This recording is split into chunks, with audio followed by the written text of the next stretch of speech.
नमस्कार दोस्तों, मैं ये कहना चाह रहा हूँ कि ये जो जानबूझ के यूजीसी लाया गया है, जानबूझ के बांटने के लिए लाया गया है।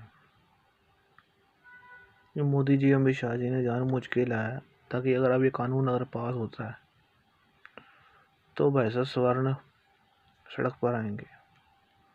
अगर नहीं करते तो ये ओबीसी वाले उसमें आएंगे।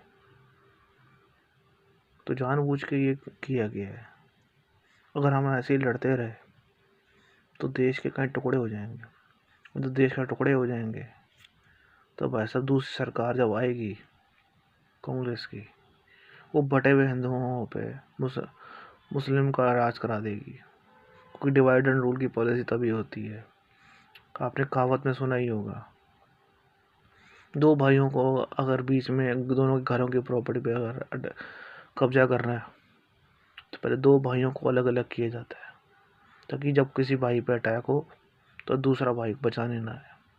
ये जानबूझ के बीजेपी में गुंडे रेपिस्ट भरे गए हैं ताकि जब सब मुसीबत आए हमें जानबूझ के कैटेगरीज में डाला गया है। जनरल है, ओबीसी है, ये सब में।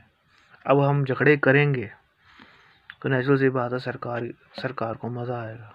और जब नई सरकार आएगी उसमें मुस्लिम फेवरिंग कांग्रेस ही आएगी, और वो क्या करती सब किसी से छुपा नहीं है।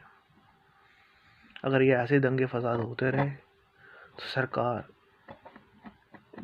या तो गिरेगी। ट्रम्प अगर से आता सुना है सत्ता, ट्रम्प गिराता है, वो सरकार गिराएगा तो जो वो सरकार लाएगा तो देश फिर से गुलाम होएगा। अगर अभी भी नहीं सुधरे तो कब सुधरेंगे। संशोधन तक रुक जाना चाहिए।